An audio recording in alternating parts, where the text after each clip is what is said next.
it's a position that John Eustace has been pursuing all summer, and now it appears that he has his man at right back. Welcome back to the Rams Review podcast. Jack with you to discuss the signing of Scotland international Max Johnston. I'm so excited I've even got my shirt on. And I am joined by Frank from the Black FM podcast, covering all things Sturm Graz for the last decade. So definitely a man to speak to. Frank, how are you this afternoon? Yeah, very well. Thanks for calling. Thanks for having me on your show. No, thank you very much. We should get some good insight on the Rams' latest signing. So first of all, we'll just cover some reports. We've just gone through this off air. It does appear to be a fee of about £2.2 million. Add-ons taking it to about £3.5 million. That's roughly the same on the Derby end, the Sturm Graz end, and also from the Scottish reports as well.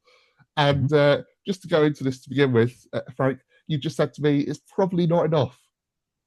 Yeah, when you ask us, we think it's a bit too low because Max is now really perfectly integrated in our first team. He's quite a good guy. He's a good fit in our defending line, and he has his strengths. Well, he has also some weaknesses, but he has his strengths, and we could really use them. And regarding the time and the fact that we're going to play Europa League in 3 weeks, we're not so happy that he's now leaving. And taking all this in mind, the amount of money seems to be not as big enough. But you see, this is not our negotiation. Some other guys did this. Yes, exactly. But yeah, no, I think that tells you straight away his sort of pedigree. This is a player who played Champions League football whilst in Austria. Now, going into the Europa League this year, as you say, and he has come to a Derby side that's, only stayed up in the Championship on the final day last year, but seems to have some ambition. The reports from the Daily Record in Scotland is that it's a 4-year deal to make him one of the highest paid right backs in the Championship. They're talking of imminent investment, which will no doubt get people excited. But yeah, no, just kind of sum up his time over the past couple of years with Sturm Graz. How's he fared since joining from Motherwell? Well, we our scouting department found him, and he came to us for quite no money. And in the beginning, he had his issues with the style of playing football at Sturm Graz, because it's very, very aggressive, very attacking, very defending forward. It's high press all the time. And he especially had some issues regarding the physics. He was quite not used to that kind of playing 90 minutes. So in the beginning, he struggled a bit. But when he had his physics right, he was constantly improving. And I think after half a year, he was more or less adapted to Sturm Graz. And then it started to work, especially when we had when we had enough room on the sides, on the wings, because this is what he loves. Then he really was kind of a weapon. Yeah, see, that actually matches up with what we're just starting to see from this Derby side in terms of strength in the midfield and in the attacking midfield areas. When they got the first point on Friday night, they went to John Eustace's preferred 4-2-3-1, and you saw a bit of width on the left, but the attacking midfielder on the right was kind of more comfortable sitting narrow in that kind of half space in that pocket, which allowed that right back to have that space.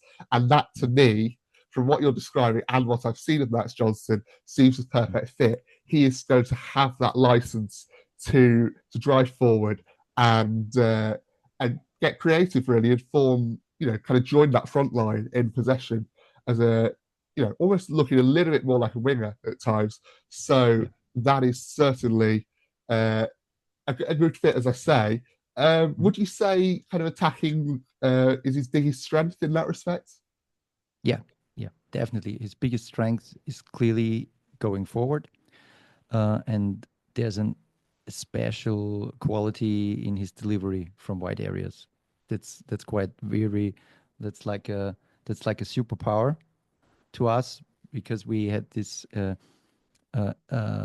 delivery, a long ball from Max Johnston, and to our attacking midfielder Otar Kitashvili. This was in the last year quite a very common move, and it worked out quite well, quite a lot of times.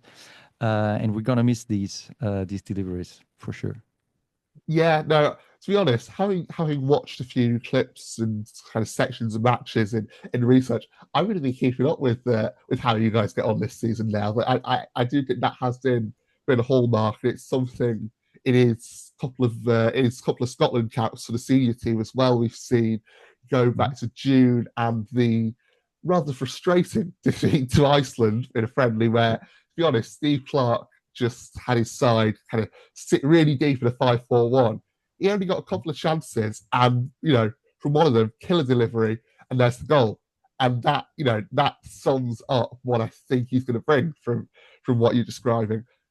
I guess the concern from some fans will be, as much as this system does seem to now be built around attacking fullbacks, does that attacking prowess come at the expense of defensive ability, or is he quite competent there?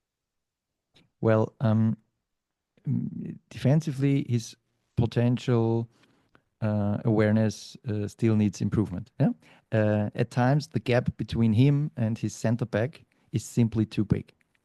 So in terms of positioning, when it comes to defense, he has his issues. He really has his issues, and this is something where he has. You could say it's potential. You could also say this is a weakness.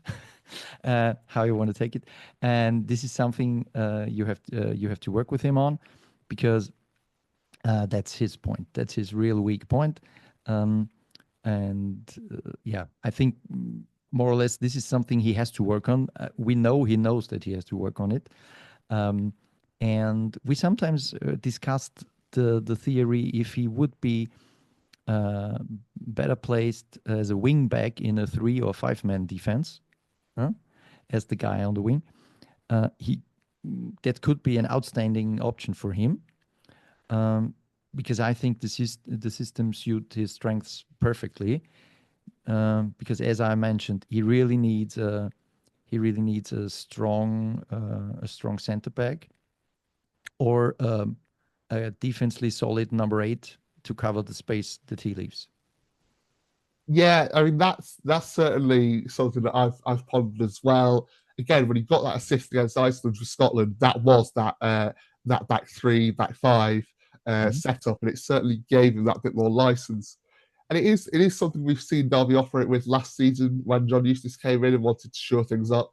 I think it will remain up his sleeve, so to speak. I think that will be an option. And the conversations to me seem similar to the conversations around Derby's current starting right back, Kane Wilson, who very good going forward. Back when he was in League Two, he got 13 assists in a season.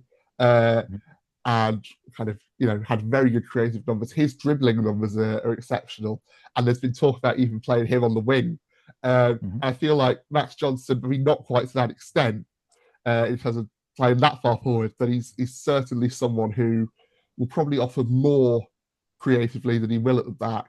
I think it's then the importance of a pacey centre back, or as you say, a defensively solid midfielder to cover. So in Derby's case, I think that will be Sondre Langas, who it's a Norwegian centre back signed in January, who was still their quickest defender when he played the final 2 months of last season with a torn meniscus. That tells you how quick he is. So, someone like that to cover that gap will probably be important. I think we'll see a back 3 kind of out of possession with the left back, in possession, sorry, with the left back tucking in. But yeah, no, it's certainly something, as you say, he needs to work on. Just looking at my book here. Overall, how does this move feel for Sturm Graz? You say this is, you said earlier, this is a bit of a low fee compared to what you'd have liked. Was it anything that was remotely on your radar? Was there an indication he wanted to come back to the UK or anything? Or is this completely out of the blue? No. He has quite an active management. And we had the same story last winter, but it seems like no acceptable offers showed up, and so Max stayed. And with us winning the championship now for the second time in a row, it was clear to us that some players would now leave and take the next step or another step or a step into towards some other possibilities and options. And for sure, Max was on this list, but we really hoped he maybe would stay another half season or maybe a full year at Sturm Graz, as his contract is quite long now, or still quite long.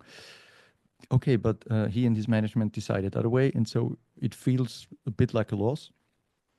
But that's our role at Sturm Graz. We have to find young, talented players, train them, bring them into our first squad, show them to in Austria and to other leagues, and then sell them with a good margin. This is what we are doing since years, and this is the stable revenue stream we are having, and we really depend on that revenue stream to find young players, build them up, and then sell them. And so Max is one of them, and it's always kind of a pity when those guys go, but we have to let them go because it's our that's our financial system. Otherwise Sturm Graz wouldn't work. I think that's how you close the gap, isn't it, on these teams to kind of turn a profit and build more and more, right? And it's something that you see a lot in Austria with Red Bull Salzburg as well, and it's something that Derby are now looking to do themselves. Take the £10 million plus sale of Aaron Cashin back in January to Brighton. Um, so yeah, it is. It's one of those things. It's always a little bit difficult to take as a fan, but it's what you need to do. And I think, to be honest, Derby will be looking to do the same thing with Max Johnston now down the line. There is some ambition, potential investment, but realistically, who Derby can hopefully turn a profit on themselves in the future. So thank you very much for your insights, Frank. We are very excited with this arrival, and yes, good luck for the season. Thank you too. Good luck to Derby. Fingers crossed for a good season of your side.